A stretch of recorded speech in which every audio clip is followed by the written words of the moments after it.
Meron po tayong balita mula sa Inglaterra o United Kingdom. Gumuho ang isang bahagi ng lupang kinatitirikan ng isang tinatawag na caravan park sa South Wales. Kaya naman tila nakabitin na ang ilang tinatawag na mga mobile homes doon at pinangangamba mahulog sa dagat. Wala namang napaulat na nasaktan. Minabuti ng mga namamahala sa caravan park na ilipat ang mga mobile homes sa mas ligtas na lugar. Nagliwanag ang Cultural Center of the Philippines at bahagi ng Roxas Boulevard sa pagpapailaw ng mga parol doon ngayong gabi. At nakatutok live mula sa CCP Complex si Lala Roque. Lala, kamusta na dyan? Mike, buhay na buhay nga ngayon ang paligid ng Cultural Center of the Philippines Complex dahil sa paglalagay ng may ilaw na parol. Ito'y bahagi ng pagpasok ng Christmas season. Kung dati Disyembre na naglalagay ng mga parol sa CCP Complex, ngayon, 52 days before Christmas, nagbigay liwanag na ito sa malaking bahagi ng Roxas Boulevard. Ang tema ngayong taon, sulo o ibig sabihin ilaw. Simbolo rin daw ito ng bituin sa Bethlehem na nagsilbing gabay ng 3 hari. Diyan din namin gaganapin yung simbang gabi. Tatawag na siya ng atensyon sa mga tao. It's so natural to be guided by the stars towards the mass. At hindi lang basta-basta parol ang inilagay. Galing pa kasi ito sa Pampanga. Bukod daw kasi sa kilala ang Pampanga sa paggawa ng dekalidad ng mga parol, malaki rin na naibabahagi nila sa kultura nating mga Pilipino. Mismong si San Fernando, Pampanga Mayor Oscar Rodriguez pa nga ang isa sa naging saksi sa paglulunsad ng proyekto. Halos 1 milyong piso ang nagastos dito. Ayon sa nagdisenyo ng mga parol, may 50 parol ang araw-araw na iilaw. Gawa ito sa metal, plastic at incandescent light. Marami naman tayong mga kababayan ang namangha. I wanted to make it look like the San Fernando lantern but make it different. Kasi more box type ang San Fernando and yung parang facet-like design is more appealable to me pag kinabit sa facade. Sobrang ganda talaga. Ngayon ko lang nakita. Maganda po. Opo. Mike, simula ngayon ay masisilayan na ating mga kababayan ang ganda ng mga parol dito sa CCP. Simula alas 6 ng gabi hanggang alas 10 ng gabi at meron pa yung kasamang background music na Christmas songs. Mike? Maraming salamat, Lala Roque. Nangangamba ngayon ang ilang OFW sa kanilang trabaho. May pinaiiral kasi ang ating gobyerno na tinatawag na deployment ban o yung pagbabawal sa pagtrabaho ng mga Pilipino sa 41 iba't ibang bansa. Nakatutok si Connie Sison.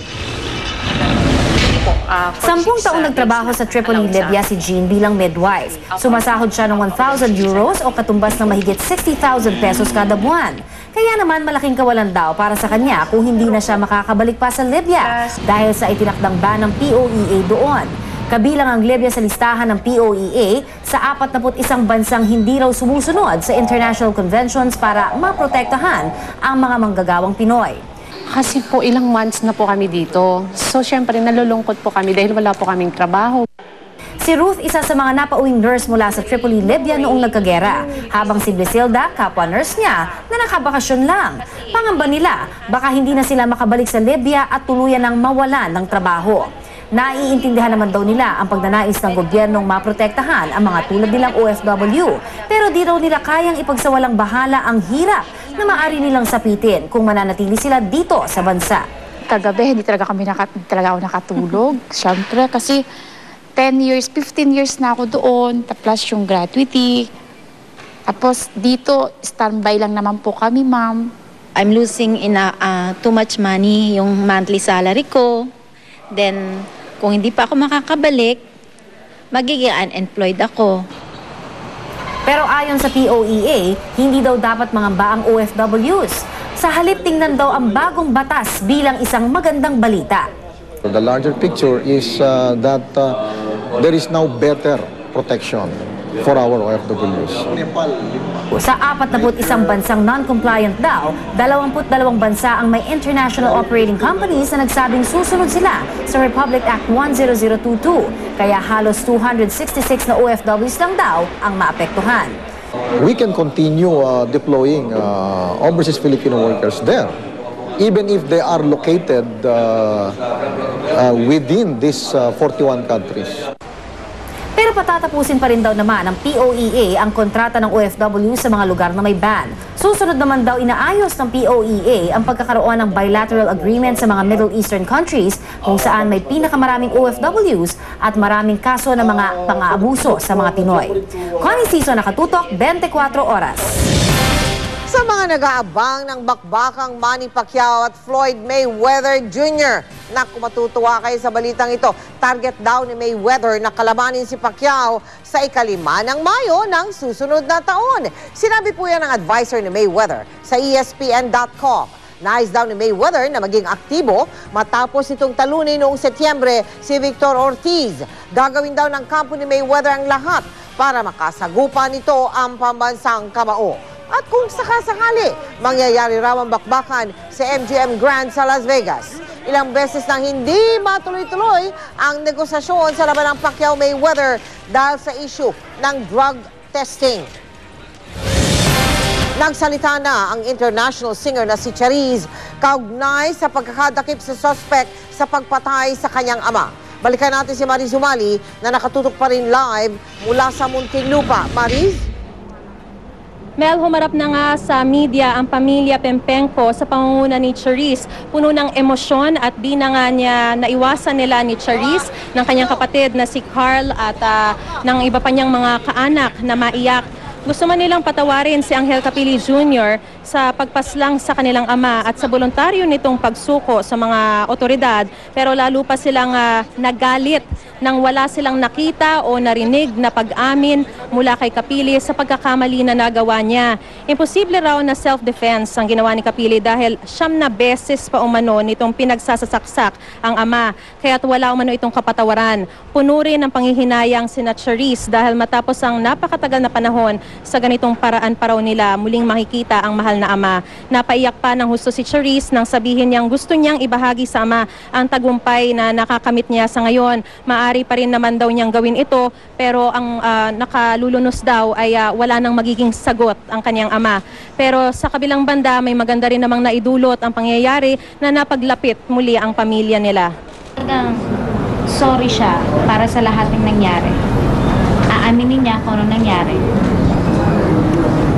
Hindi niya pagtatagal ang sarili niya. At hindi naman niya mababalik yung buhay ng nanay. Sa huli, Mel, ay umawit pa si Chariz para sa kanyang ama. For the second chance to break out and make it okay. There's always one reason to feel not good enough. And it's hard at the end of the day. I need some distraction. Oh, beautiful relief. Mel, pagkalibing ni Ricky Pempenco sa Sabado ay hindi raw muna magagawa ni Chariz ang iba pa niyang mga commitments dahil nais pa muna niyang magluksa at hindi pa rin daw siyang handa na bumalik sa trabaho. Mel?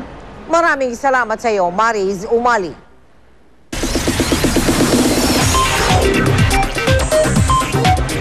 Chika Minute!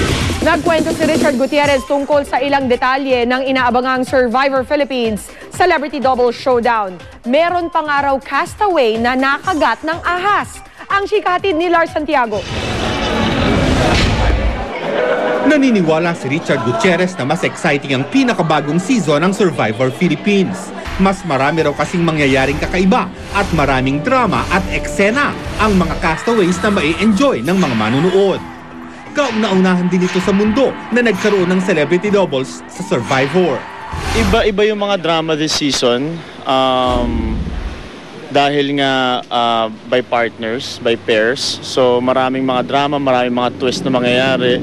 Masusubukan talaga yung tibay ng partnership ng bawat castaway. Paraiso kung ilarawan ni Richard ang isla sa Palawan kung saan sila nag-shoot ng Survivor.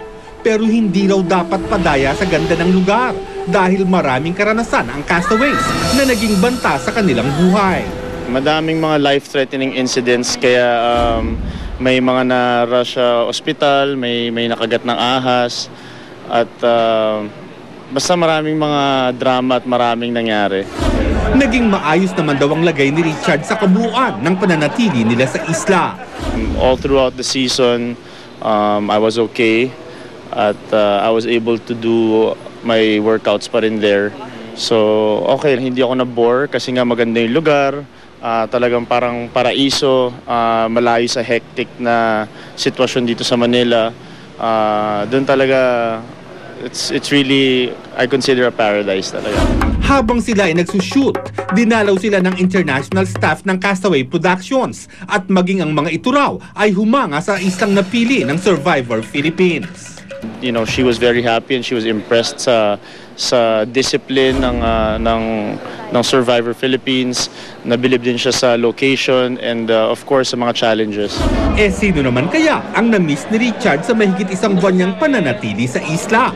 Madami ako na-miss dito sa Manila. Kaya nga 40 days sa island, hindi biro yun. So ngayon I'm happy that I'm back in one piece, that I was able to get back safely. And Lars Santiago, updated sa Showbiz Happenings.